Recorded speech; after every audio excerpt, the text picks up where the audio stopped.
What's up guys? For today's video ay magluluto po si Mrs. ng butter shrimp. So, kasi sinabi pong butter shrimp, siyempre kailangan po natin na unang-una ay dairy cream, then bawang, at saka po siling green. Ayan po yung mga ingredients natin. So, lalagay din po tayo ng sili na maanghang. So guys, ito po yung tipo na atin lulutuin. So, nabili po namin kanina yan. Magkano to, darling? 200 po yung halaga nito. Tipong puti po yan at na may kasamang ilang pirasong sugpo. Halo-halo na po yan guys. Yung tipo na. So, yan po ang ating siyempre kakailanganin yung hipon at saka ito pong butter. Yan guys. Then ketchup po at saka may halong ano ba yan? Oyster sauce. Yan po yung mga kailangan natin ingredients. So, paminta guys, ito po ay paminta. Buo po ito, dinurog ko lang guys. Yan, naglalagay po ng konting ketchup. Depende po sa inyo kung anong klaseng ketchup ang gusto nyo gamitin. So kami po itong banana ketchup ang ginagamit. Ay, mix up po yan. Meron po kasi isang klase ng ketchup na yung tomato. So kami po ay banana ketchup. Ano yan? Pinagalo-halo ba yan? Ano? Oyster sauce. Oyster sauce at saka ketchup. Konti pong toyo. Yung asukal. At yan yung asukal po. Flavoring. At saka mga flavoring. Guys, hintayin po natin kung paano gagawin ni Mrs. Ngayon po, piniprepare lang natin yung ating mga kakailanganin sa ating pagluluto guys. Ating butter shrimp. Butter garlic shrimp. Butter garlic shrimp po pala. So sorry guys, kinulang pa ako ng garlic.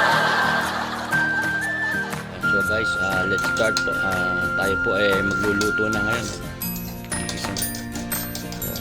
Apuyan na po natin yung kawali guys. Hintayin po natin uminit bago natin isala yung dairy cream. Wala, mantika muna po pala konti guys. Ayan.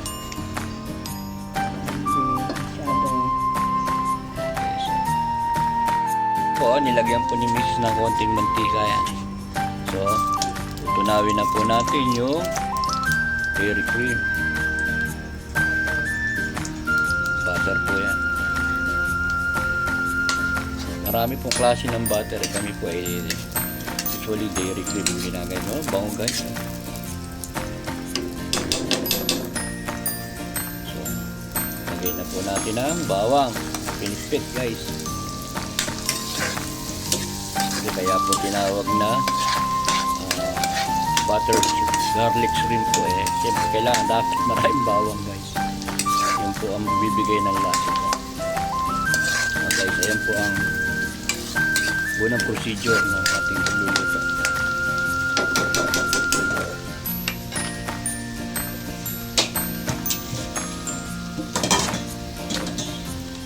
So guys, hindi na nagigisa yung bawang pamamagitan po ng butter. Guys, dapat po ay nahalo-halo natin mabuti yung ating bawang para makalasa po mabuti. Para po hindi masunog pati. Para hindi po pumait yung ating kaluto, yung ating niluluto or lulutuin ito. So guys, ito na po, ayan o.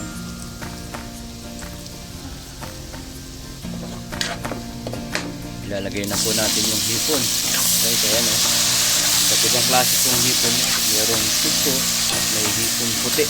Tawagin po rito sa Bulacan. Hintayin po natin yan na magkulay red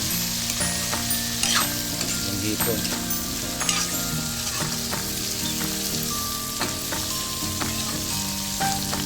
Ayan po, titimpla natin of course ng pamintang durog.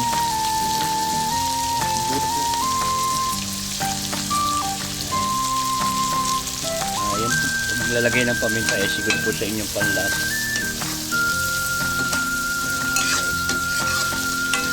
Naman po, nagkukulay red na halos yung hipon. Hintayin lang po natin yan.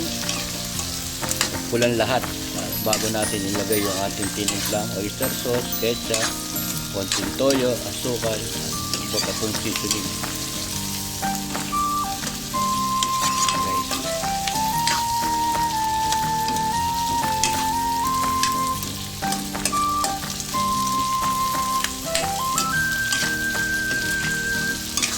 Yan po ang tamang procedure ng pagluluto ng butter garlic shrimp. So baka po yung iba ang pamamaraan. Kami po ay ganito ang aming pamamaraan pagluluto ng butter garlic. So guys, so ngayon po ay lalagay na yung tinimplang pampalasa.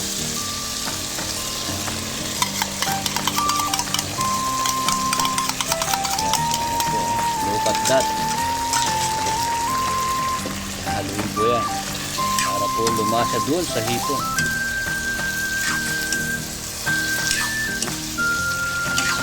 Napakadali pong maluto kasi ng hipon guys. Compare po yan sa karne ng manok o karne ng baboy. Ito po ay napakadali maluto. Halos pinapaso lang po talaga ito sa apoy.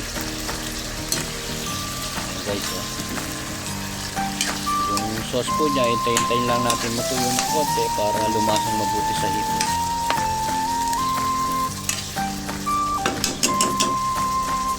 Hintayin po natin siya kumulo at matuyo-tuyo ng konti yung sauce. Dito po ay nilagay na rin yung siling maanghang o siling tari po ang tawag ng iba dyan eh. But iyan po ay galing alam po sa Thailand originally. Sa Thailand po galing ganyan siling turo. Kasi po ang sili rito sa Pilipinas ay siling labuyo, maliliit. Medyo iba po ang anghang noon compare po sa ganito.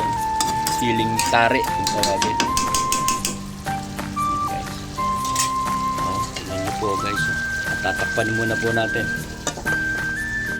Dalis po ulit yung takip at nahalo-halo para manuot po yung ating tinimplang pampalasa rito sa ating nilulutong hipon.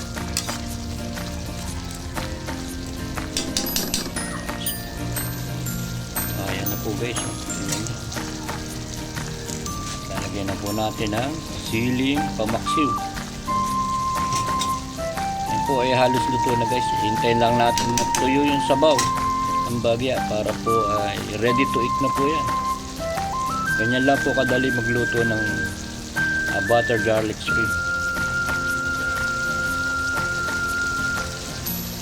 Hintayin lang po natin matuyo-tuyo yung sabaw para manuot na mabuti doon po sa hipon yung ating ginawang pampalasa.